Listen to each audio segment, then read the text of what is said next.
السلام علیکم ورحمۃ اللہ وبرکاتہ۔ ناظرین، آپ دیکھ رہے ہیں پیس ٹی وی اردو اور مجھے جعفر طیار کہتے ہیں۔ جعفر طیار آپ کے لیے خوبصورت سا پروگرام جسے اصلاح عقیدہ کہتے ہیں لے کر حاضر خدمت ہے، اور میرے ساتھ تشریف فرما ہے ابو انشا قاری خلیل الرحمان جاوید صاحب، جو ہماری رہنمائی فرما رہے ہیں عقائد کے معاملات میں۔ ناظرین، پچھلے پروگرام میں نے شیخ صاحب سے ایک سوال کیا تھا کہ اللہ تعالیٰ کی ہر جگہ موجودگی کا، جن کا جواب بھی شیخ صاحب نے ہمیں عنایت فرمایا تھا، لیکن میری تشنگی رہ گئی تھی اور میں چاہتا ہوں کہ اس کے جواب کو وہیں سے جو ہے وہ کنٹینیو کیا جائے۔ شیخ صاحب، اللہ تعالیٰ کیا ہر جگہ موجود ہے؟ اس کا ذرا پچھلے جواب کے ساتھ ملا کے مجھے اس کے جزاکم اللہ حسن الجزا، اور آپ کی عقابی نظروں نے یہ بھی بھانپ لیا کہ بات تشنا ہے۔ جزاکم اللہ حسن الجزا۔ نبی کریم صلی اللہ علیہ وسلم کی پوری تعلیمات کی روشنی میں اور قرآن مجید کی روشنی میں ہم جب دیکھتے ہیں تو اللہ رب العالمین کے بارے قرآن مجید کہتا ہے کہ ثم استوى علی العرش، اللہ رب العالمین نے جب زمین آسمان تخلیق کی تو پھر عرش پر مستوی ہو گئے۔ اسی طرح قرآن مجید کہتا ہے الرحمن علی العرش استوى، اللہ رب العالمین رحمان جو ہے وہ عرش پر مستوی ہے۔ یہ تصور خالصتاً قرآن مجید کا دیا ہوا ہے۔ پھر ہماری عملی زندگی بھی اس کا ایک بڑا ثبوت ہے، ان لوگوں کی عملی زندگی بھی جو لوگ کہتے ہیں کہ نہیں اللہ ہر جگہ ہے۔ جب انسان دعا مانگتا ہے، دعا کے لیے ہمیشہ جب ہاتھ اٹھاتا ہے، ہاتھوں کا رخ ہمیشہ بندہ دینے والے کی طرف کرتا ہے، وہ ہاتھ اوپر رکھتا ہے، اور کبھی کبھی دعا مانگتے مانگتے وہ للچائی نظروں سے اوپر دیکھنے بھی لگ جاتا ہے۔ گویا یہ بھی اس کی ایک فطری آواز ہے کہ جس سے وہ مانگ رہا ہے وہ ذات اور وہ ہستی اوپر ہے، اور اوپر والے سے مانگ رہا ہے۔ اور عام جو جملہ ہے، نان مسلم بھی اس کو استعمال کرتے ہیں، اوپر والے کی مرضی، اوپر والے کی مرضی۔ گویا یہ اللہ نے ہر بندے کے ذہن میں یہ بات ڈال دی ہے فطری طور پر کہ اللہ رب العالمین کی ذات اوپر ہے۔ پھر فرشتوں کا آنا، اوپر سے آنا، پھر واپس جانا، اوپر جانا، موت کے وقت اس کی روح کو نکال کر حدیث میں آتا ہے کہ وہ فرشتے ریشمی لباس میں، اگر اچھا آدمی ہے سبز رنگ کے ریشمی لباس میں خوشبودار اس میں لپیٹ کے، پھر وہ آسمان دنیا پر، پھر اس کے بعد دوسرے پر، پھر تیسرے پر، پھر اسی طرح اس کو اوپر لے جایا جاتا ہے۔ تو یہ سارا سسٹم اوپر ہے، سارا نظام اوپر ہے۔ رسول اکرم صلی اللہ علیہ وسلم کو معراج ہوئی تو آپ نے صراحتاً فرمایا کہ مجھے پہلے مکہ سے بیت المقدس اور پھر بیت المقدس سے اوپر آسمانوں کی طرف لے جایا گیا۔ اور یہ بھی تمام علماء اس کو تسلیم کرتے ہیں کہ موسیٰ علیہ السلام سے جب چھٹے آسمان پر آپ کی ملاقات ہوتی ہے اور آپ پوچھتے ہیں موسیٰ علیہ السلام کہ آپ کو کیا تحفہ ملا ہے، آپ فرماتے ہیں کہ اللہ نے مجھے 50 نمازوں کا گفٹ دیا ہے۔ وہ کہتے ہیں کہ میں اپنے تجربے کی روشنی میں کہہ سکتا ہوں کہ امت ایسا نہیں نبھا سکے گی، آپ اللہ رب العالمین سے اسے کم کرواؤ۔ تو فرماتے ہیں میں پھر اوپر گیا کم کروانے کے لیے، اوپر جب اللہ ہر جگہ ہے تو وہ چھٹے آسمان پر بھی ہے۔ تو جب آپ موسیٰ علیہ السلام کے پاس چھٹے آسمان پر موجود ہیں تو آپ یہ کیوں فرماتے ہیں میں پھر اوپر گیا؟ ٹھیک ہے، اوپر وہ کون سی ذات ہے اور کس کے پاس اوپر گئے ہیں؟ اور پھر آپ نے 4 چکر لگائے اور 40 نمازیں یعنی کم ہو گئیں اور 10 نمازیں رہ گئیں، اور موسیٰ علیہ السلام نے پھر ضد کر کے پھر بھی 1 چکر لگوا لیا، اور اللہ تعالیٰ نے پھر 5 نمازیں کم کر کے اور پھر 5 نمازیں کر دی۔ بلکہ بعض جو لوگ نماز نہیں پڑھتے وہ کبھی مسکراتے ہوئے کہتے ہیں یار اللہ موسیٰ علیہ السلام کا بھلا کرے، اگر تھوڑی سی ضد اور کر کے 1 چکر اور لگوا لیتے تو ہماری 2-3 بچ جاتی ہے، تو جان ہی چھوٹ جاتی، 2-3 کیا بچتی، جان ہی چھوٹ جاتی۔ تو مقصد کہنے کا یہ ہے کہ وہ چھٹے آسمان پر بھی نبی کریم صلی اللہ علیہ وسلم وہاں سے اوپر جاتے ہیں۔ اوپر کس کے پاس جاتے ہیں؟ رب العالمین کے پاس۔ تو یہ سارے شواہد اس بات کی گواہی دیتے ہیں کہ اللہ رب العالمین کی ذات اوپر ہے۔ پھر جب انسان سجدہ کرتا ہے تو سجدے کے وقت بھی اس کو جو دعا بتلائی گئی ہے سبحان ربی الاعلی، پاک ہے میرا رب جو بلند ہے، اور یہ اس وقت تصور دیا گیا جب انسان اتنا نیچے جا چکا ہے کہ اب اس سے نیچے جا ہی نہیں سکتا، کہ اپنی جبین نیاز اس نے زمین پہ اللہ کے آگے رکھ دی۔ اب یہ اللہ سے کہہ رہا ہے کہ اللہ تو دیکھ میں کتنا نیچا ہوں اور تو کتنا اونچا ہے، میں تیرے سامنے کتنا پست ہوں اور تو میرے سامنے کتنا بلند ہے۔ تو پھر اس کو یہ جو اللہ کے سامنے پستی ہے اس کو پھر عظمت کی طرف لے جاتی ہے۔ پھر وہ سجدے میں جتنا اپنے آپ کو تذلل میں ڈالتا ہے اللہ رب العالمین اس کو اتنا عروج. میں جھکتا ہوں تیرے در پر تو دنیا جان لیتی ہے، اٹھا کر سر کو سجدے سے میں سر افراز کرتا ہوں. بے شک. کیا بات ہے شیخ صاحب، یہ بھی تو ہے قرآن کریم میں کہ اللہ تعالیٰ جو ہے وہ انسان کی شہرت سے بھی قریب ہے. اس کی ذرا تھوڑا سا مفہوم واضح اس کے فرمائیے. یہ معنی ہرگز نہیں ہے کہ اگر کسی کو پھانسی دی جائے گی تو اللہ رب العالمین اس کی شہرت کے قریب ہے کہ جب تارا مسیح کسی کی گردن میں پھندا ڈالے گا تو نعوذ باللہ من ذالک اللہ بھی اسی کی لپیٹ میں آئے گا. یہ تصور اللہ رب العالمین کے لیے قطعاً مناسب. اللہ رب العالمین کے قریب ہونے کا مطلب یہ ہے اللہ اپنے علم کے اعتبار سے، سماعت کے اعتبار سے، بصیر ہونے کے اعتبار سے اور علیم ہونے کے اعتبار سے وہ ہر شخص، ہر چیز، ہر کائنات کے ذرے ذرے کے قریب ہے. یعنی اس کا معنی یہ ہے اللہ ہر چیز کو جان رہا ہے، ہر چیز کی سن رہا ہے، ہر چیز کو دیکھ رہا ہے اور ہر چیز پر اسے اختیار اور پاور ہے، دسترس حاصل ہے. وہ جب چاہے کسی کو الٹ دے، کسی کو پلٹ دے، یہ سب اس کے اختیار میں ہے، اس کی قدرت میں ہے. یہ بالکل ایسا ہے جیسے کوئی باپ اپنے بچے کو یہ کہہ کر جاتا ہے، جو بچہ ہوم ورک کر رہا ہے، کام کر رہا ہے، اور باپ باہر کسی کام سے چلا گیا ہے 5 منٹ کے لیے، 10 منٹ کے لیے، تو بچے کو یہ دھمکی دے کے جاتا ہے کہ میں باہر جا رہا ہوں، ابھی تھوڑی دیر میں آتا ہوں، تو یہ سمجھنا میں یہیں بیٹھا ہوا ہوں. ٹھیک ہے، تو یہ سمجھنا، یہ نہ سمجھ رہے کہ میں جا چکا ہوں، میں ادھر ہی ہوں. ادھر، چونکہ یہ وہ تصور ہے جو انسان کو پھر غلط کام کرنے سے بچاتا ہے. اسی لیے نبی کریم صلی اللہ علیہ وسلم نے بھی جب حضرت جبریل نے آپ سے سوال کیا کہ احسان کیا ہے تو آپ نے فرمایا ان تعبد اللہ کأنک تراہ، کہ تو اللہ کی اس طرح بندگی کرے گویا کہ تو اللہ کو دیکھ رہا ہے. اور اگر یہ ممکن نہیں تو کم از کم یہ تصور تیرے دل و دماغ میں ہونا چاہیے کہ جس کی تو بندگی کر رہا ہے وہ تجھے دیکھ رہا ہے. پہلا یہ تصور کہ تو دیکھ رہا ہے، اگر تو نہیں دیکھ پاتا تو کم از کم یہ ضرور تصور ہو کہ وہ تمہیں دیکھ رہا ہے. اس لیے کہ یہ تصور جب انسان کے دل میں پیدا ہوتا ہے کہ جس سیٹھ نے مجھے مزدوری پر لگایا ہے وہ سیٹھ سامنے کرسی ڈالے بیٹھا مجھے دیکھ رہا ہے، تو وہ کبھی بھی بلاک پہ بیٹھ کے سگریٹ پینے یا چائے پینے نہیں بیٹھے گا. وہ بھاگ بھاگ کے جو اس نے کام دیا ہے وہ اس کو کرے گا. جب یہ تصور ہوتا ہے کہ جس نے مجھے کام دیا وہ موجود نہیں، تو پھر مزدور بھی ہڈ حرام ہو جاتے ہیں اور پھر وہ دیانتداری سے کام نہیں کرتے. تو اللہ رب العالمین ہماری شہرت کے قریب ہے. ہم جب دعا کریں گے وہ سنتا ہے، ہم فریاد کریں گے اسے معلوم ہے، وہ ہماری ہر ضرورت پوری کرے گا. اسی لیے قرآن مجید میں کہا گیا اذا سألک عبادی انی فانی قریب، میرے بندے جب آپ سے میرے بارے میں پوچھیں انہیں بتا دینا کہ فانی قریب، میں ان کے قریب ہوں. اب یہ انسان خود سوال کرتا ہے اللہ کتنا قریب ہے تو اللہ رب العالمین نے اس کا جواب دیا کہ نحن اقرب الیہ من حبل الورید، میں تو رگ جان سے بھی زیادہ قریب ہوں. یعنی اتنی قریب دنیا کی کوئی چیز نہیں ہو سکتی جتنا میں تمہارے قریب. تو اس کا یہ تصور کہ میری قدرت، میرا ساتھ، میری رحمت، میری شفقت، میری مہربانی وہ سب تمہارے شامل حال ہے. اس کا معنی یہ ہرگز نہیں ہے کہ اللہ کی ذات ہمارے پاس ہے. شیخ صاحب، جیسا آپ نے فرمایا کہ اللہ تعالیٰ کی ذات جو ہے عرش پہ مستوی ہے اور اپنی قدرت کاملہ سے، السمیع ہونے کے ناطے سے سننے والا، بصیر ہونے کے ناطے سے جو ہے وہ دیکھنے والا ہے، قدرت کاملہ سے انسان کی شہرت سے بھی زیادہ قریب ہے. تو پھر یہ عقیدہ بھی ایک سننے میں آیا جب ہماری بات توحید کی ہو رہی ہے، وحدت الوجود، یہ کیا چیز ہے؟ یہ ایک ایسا تصور ہے جو اسلام نے نہیں دیا ہے. یہ اہل تصوف کے ہاں سے یہ تصور آیا ہے.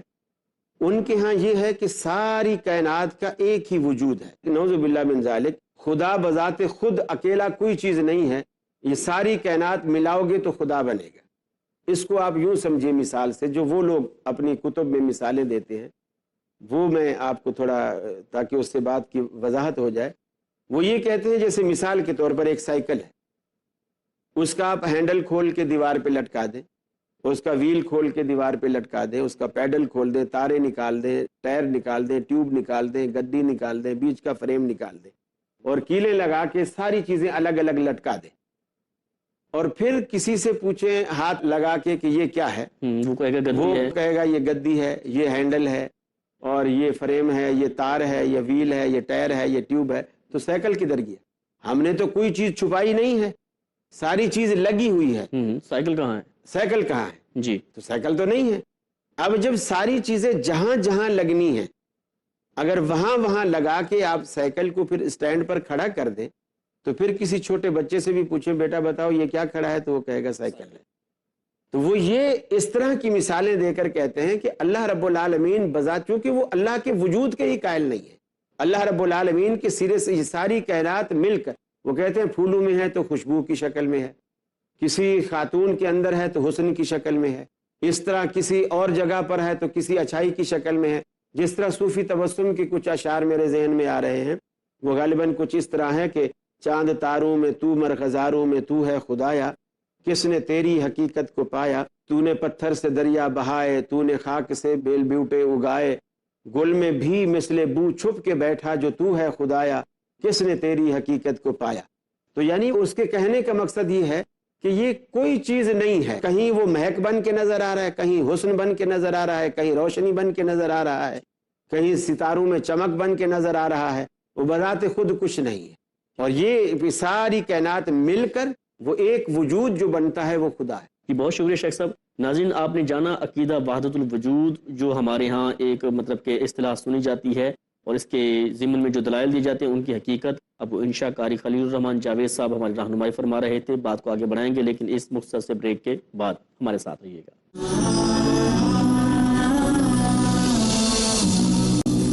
السلام علیکم ورحمۃ اللہ وبرکاتہ۔ پروگرام میں ایک مرتبہ پھر آپ کو خوش آمدید کہتا ہوں۔ اصلاح عقیدہ پہ مبنی آپ ہمارا پروگرام دیکھ رہے ہیں اور دینی رہنمائی فرما رہے ہیں ابو انشاء قاری خلیل الرحمان جاوید صاحب، جناب کا بہت بہت شکریہ۔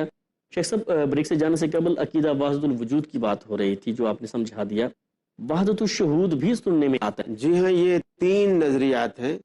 وحدت الوجود جس پہ بات ہو چکی، ایک وحدت الشہود ہے جس پہ بات آپ چاہ رہے ہیں، اور ایک حلول ہے۔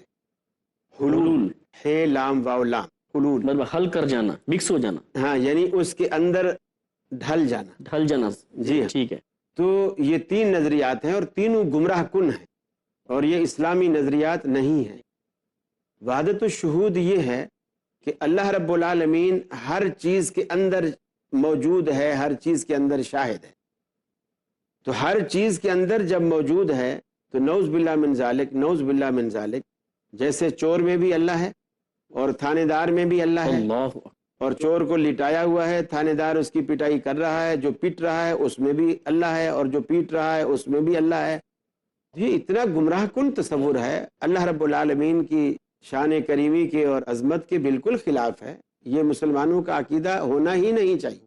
دوسری بات یہ کہ اگر ہم عقلی اعتبار سے بھی دیکھیں کہ اللہ تعالیٰ کو اگر ہم ہر چیز میں مانیں تو پھر ایک غیر مسلم، ایک ہندو جب بت کی پوجا کرتا ہے، بت کی پرستش کرتا ہے اور اس کو سامنے رکھتا ہے، اس کو بھگوان کہتا ہے یا بھگوان کا اوتار مانتا ہے اسے، تو پھر ہم اسے کیوں کافر کہتے ہیں، کیوں مشرک کہتے ہیں؟ اس لیے کہ جب ہر چیز میں اللہ ہے تو پھر اس مورتی پھر میں اس میں بھی ہے۔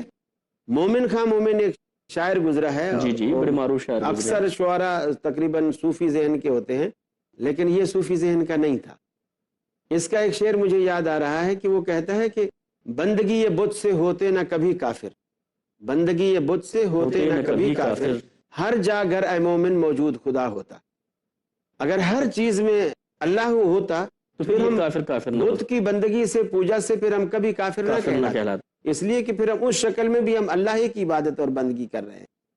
تو یہ بہت ہی سطحی تصور ہے اللہ رب العالمین کی ذات۔ اچھا، اب ان کے درمیان فرق کیا ہے؟ ایک وجود ہے، آپ نے اس میں بھی فرمایا چند اشعار صوفی تبسم کے آپ نے پڑھے کہ ابھی ایک چیز رہتی ہے حلول، جی اس پہ بھی ہم بات کرتے ہیں، پہلے ان کے درمیان کا فرق آپ نے ذرا ان میں فرق یہ ہے کہ پہلا تصور تو یہ ہے کہ اللہ رب العالمین اکیلا بذات خود کچھ نہیں ہے، ساری کائنات مل کے، ساری کائنات جو اس کا پرتاؤ ہے، ٹھیک ہے، اور ساری کائنات ملائیں گے، جس طرح سائیکل الگ کر دو تو سائیکل کوئی چیز نہیں ہے، گاڑی کے پارٹس الگ کر دو تو وہ کوئی چیز نہیں ہے۔ اگر وہ فٹ ہو جائیں اپنی جگہ پر جہاں جہاں اس کو جڑنا ہے، ٹھیک ہے، تب وہ پھر وہ سائیکل ہے، یہ کیمرہ ہے، یہ ہر چیز ہے، پھر وہ یہ وجود ہے، یہ وجود۔ اور شہود یہ ہے کہ ہر چیز کے اندر اللہ رب العالمین ہر چیز کے اندر موجود ہے، شاہد ہے ہر چیز کے اندر، ٹھیک ہے، بذات خود۔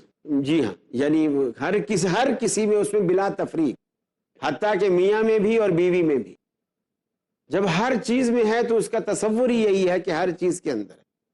اور حلول جو ہے کہ کوئی بندہ اتنی ریاضت، اتنی عبادت، اتنی بندگی کرتا رہتا ہے پھر نعوذ باللہ من ذالک نعوذ باللہ من ذالک، اس میں اور رب میں کوئی فرق ہی نہیں ہوتا، اس کی ذات میں اللہ اتر جاتا ہے، اللہ رب العالمین اس کی ذات میں حلول کر جاتا ہے۔ وہ اس کی مثال دے کر لوگ یوں سمجھاتے ہیں کہ جس طرح ایک شیشے کا مکان ہو، شیشے کا محل ہو، اس کی چھت بھی شیشے کی ہو، دیواریں بھی شیشے کی ہوں، فرش بھی شیشے کا ہو، وہ آدمی جب اس مکان کے اندر داخل ہوتا ہے، اگر وہ نیچے دیکھے گا تو اس کو کون نظر آئے گا؟ وہ آدمی جو اندر شیشے کے مکان میں داخل ہوا ہے، آئینہ ہے چاروں طرف، دیواریں بھی آئینے کی ہیں، فرش بھی آئینے کا ہے، چھت بھی آئینے کی ہے، وہ اکیلا اندر جب داخل ہوگا، اگر وہ نیچے دیکھے گا تو اسے کون نظر آئے گا؟ خود نظر آئے گا، خود نظر آئے گا۔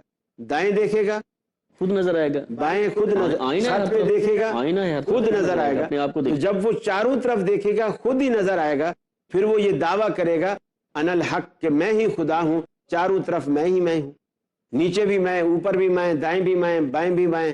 تو یہ ان لوگوں نے ایسی مثالیں دے کر لوگوں کو گمراہ کیا ہوا ہے۔ یہی دلیل دیتے ہیں منصور نے جب کہا تھا انا الحق، منصور حلاج نے، پھر اس کو قتل بھی کیا گیا تھا، تو اس کا دفاع کرنے والے لوگ یہی دلائل دیتے ہیں کہ میاں اس میں اس کا کیا قصور ہے؟ وہ تو جب اتنا مدغم ہو گیا، وہ اللہ کی ذات میں، اللہ اس کی ذات میں، جب مدغم ہو گیا، ایک ہو گیا، دونوں ایسے ہو گئے شیر و شکر جسے کہتے ہیں کہ آپ دودھ میں چینی ملائیں وہ حل ہو جائے، پھر آپ چینی کو ڈھونڈتے رہیں، آپ کو چینی نہیں ملے گی، اس لیے کہ اس میں حل ہو گئی ہے۔ تو یہ حلول ہے۔ ٹھیک ہے۔ اچھا شیخ صاحب یہ فرمائیے، شرک یہ ایک بہت عام لفظ ہے، شرک، شرک کسے کہتے ہیں؟ ویسے تو شرک کا مطلق معنی ہے شراکت، کسی بھی چیز کے ساتھ پارٹنرشپ، پارٹنرشپ، جی، حصے داری، حصے داری۔ ٹھیک ہے۔ اور شرعی اصطلاح میں شرک ہم اس شراکت داری کو کہتے ہیں کہ جو بندہ اپنے نظریات میں اللہ رب العالمین کے ساتھ کر لیتا ہے، وہ ذہن میں کوئی چیز بٹھا لیتا ہے کہ فلاں بندہ، فلاں شخص، فلاں چیز اللہ رب العالمین کی ساجھی ہے۔ ٹھیک ہے۔ وہ چاہے ذات میں ہو، چاہے صفات میں ہو، عبادات میں ہو، احکامات میں ہو، کسی بھی حوالے سے، تو پھر ایسا نظریہ رکھنے والے کو شریعت مشرک کا نام دیتی ہے۔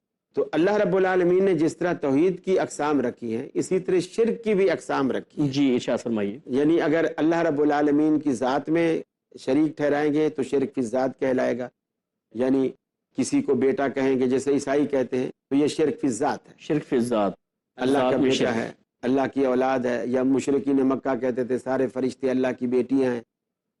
تو یہ، اور اللہ نے بھی کہا کہ دیکھو کتنے بے وقوف لوگ ہیں، اپنے لیے بیٹے پسند کرتے ہیں اور میرے لیے ساری بیٹیاں پسند کی ہوئی ہیں، اور خود بیٹی کا نام سن کر ہی ان کے منہ لٹک جاتے ہیں۔ جب بھی ان کو بیٹی کا بتایا جائے، وَإِذَا بُشِّرَ أَحَدُهُم بِالْأُنثىٰ ظَلَّ وَجْهُهُ مُسْوَدًّا وَهُوَ كَظِيمٌ، ان کے چہرے فق ہو جاتے ہیں اور منہ لٹک جاتے ہیں، روح سیاہ ہو جاتے ہیں، یہ نام، اور میرے لیے ساری بیٹیاں بنائی ہوئی۔ تو یہ شرک فی ذات ہے۔ اچھا، جب آدمی اللہ کی بجائے غیر کے دروازے پر جا کر کے سجدہ کرتا ہے، یہ الوہیت میں شرک ہے، عبادت میں شرک ہے، یہ سارے اکبر شرک ہے اللہ رب العالمین کی ذات میں۔ اور اسی طرح اللہ کی صفتیں جب بندوں میں تقسیم کرے، مثلا اللہ یہ کر سکتا ہے تو یہ صرف اللہ کا کام تو وہ بھی کر سکتا ہے۔ مجھے بچہ نہیں ہو رہا تھا، 10 سال ہو گئے میری شادی کو، کسی نے مجھے مشورہ دیا، میں فلاں مزار پہ چلا گیا اور وہاں مزار سے مجھے ایک چنا ملا، چنا میں نے اٹھا کے کھایا، اسی سال مجھے بچہ ہو گیا، تو بچہ وہ بھی دے سکتا ہے۔ حالانکہ اللہ نے قرآن مجید میں اتنی صراحت سے فرمایا کہ یہب لمن یشاء اناثا ویہب لمن یشاء الذکور، یہ میرے ہی ہاتھ میں ہے، ہم جسے چاہتے ہیں لڑکیاں دیتے ہیں، جسے چاہتے ہیں لڑکے دیتے ہیں، اور جسے نہیں چاہتے تو پھر فرمایا ویجعل من یشاء عقیما، ہم بانجھ بنا کے چھوڑ دیتے ہیں، اور کسی کو ہم چاہتے ہیں لڑکے بھی دیں لڑکیاں بھی دیں تو پھر فرمایا او یزوجہم ذکرانا و اناثا، پھر ہم دونوں ملا کر بھی دیتے ہیں، لڑکے بھی دیتے ہیں لڑکیاں بھی دیتے ہیں۔ اگر میں پاکستان میں ہوں اور سندھ میں ہوں تو اس کا ترجمہ اگر یوں بھی کروں تو پبلک کی زیادہ سمجھ میں آئے گا کہ پھر ہم اس کو بلاول بھی دیتے ہیں اور بختاور بھی دیتے ہیں، اللہ دونوں ملا کے دیتے ہیں۔ اللہ اکبر۔ یہ شرک کی اقسام آپ بتا رہے تھے۔ اچھا، یہ شرک کی ایک 2 قسمیں اور بھی سننے میں آتی ہیں، ایک شرک اصغر اور ایک ہے شرک اکبر، ان کی بھی ذرا وضاحت فرما دیجیے۔ اکبر تو یہی ہے جو اللہ رب العالمین کی ذات میں، صفات میں، احکامات میں، عبادات میں کسی کو شریک کرنا، یہ سارا اکبر ہے، یہ شرک اکبر ہے۔ جی ہاں۔ اور اصغر جو ہے وہ ہم جو بات کرتے ہیں یا ہمارے عملی طور پر کچھ کوتاہیاں ایسی آ جاتی ہیں جو شریعت کے منافی ہوتی ہیں، مثال کے طور پر نبی کریم صلی اللہ علیہ وسلم نے ریاکاری کو بھی شرک اصغر کہا. ریاکاری کو یعنی جو کام آدمی دکھاوے کے لیے کرتا ہے. مثلا نماز پڑھی. اب اگر میں گھر میں نماز پڑھ رہا ہوں اور گھر میں تو میں وہ نماز 2 منٹ میں پڑھ لوں. ٹھیک ہے, جلدی 2 رکعت نماز پڑھی میں نے 2 منٹ میں پڑھی. ٹھیک ہے. اب جب میں پبلک پلیس پہ آ کے نماز پڑھ رہا ہوں, مسجد میں پڑھ رہا ہوں, لوگوں کے سامنے پڑھ رہا ہوں اور مجھے پتا ہے کہ پبلک مجھے دیکھ رہی ہے, تو اب میں 2 منٹ کا قیام کر رہا ہوں, 2 منٹ کا رکوع کر رہا ہوں, 2 منٹ کا سجدہ کر رہا ہوں, اور اس طرح اتنے ٹھہر کے کہ لوگ دیکھ رہے کیا بات ہے, کیا نماز ہے, اور مجھے اس چیز کا پتہ ہے کہ لوگ مجھے دیکھ رہے ہیں.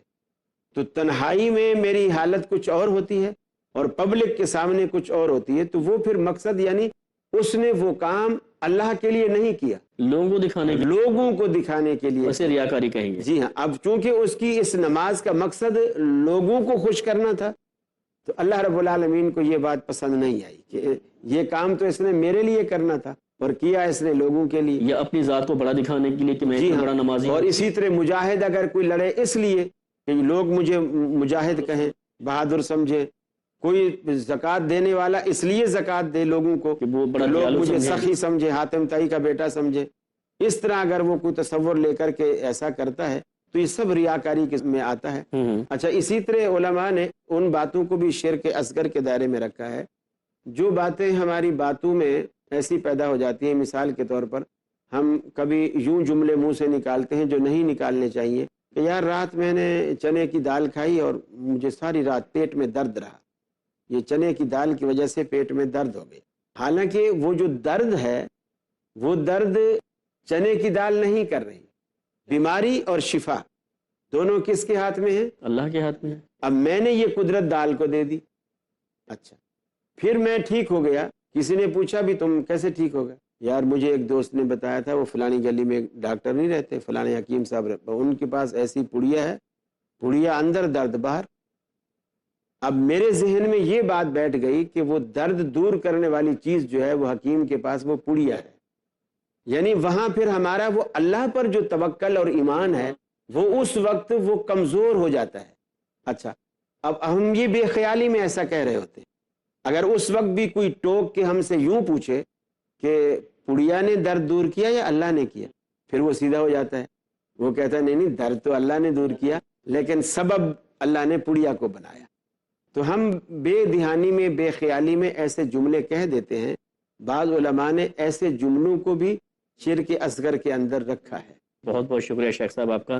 ناظرین, یہ تھا ہمارا آج کا پروگرام اصلاح عقیدہ. آپ نے اس پروگرام میں کافی ساری جو عقائد ہیں ان کی درستی شیخ صاحب ہماری فرما رہے تھے, اپنے ملاحظہ کیے. انشاءاللہ ملیں گے اگلے پروگرام میں. شیخ صاحب کا شکریہ ادا کرنے کے بعد آپ سے اجازت چاہتا ہوں. جعفر طیار کو اگلے پروگرام تک کے لیے اجازت دیجیے. السلام علیکم ورحمۃ اللہ وبرکاتہ.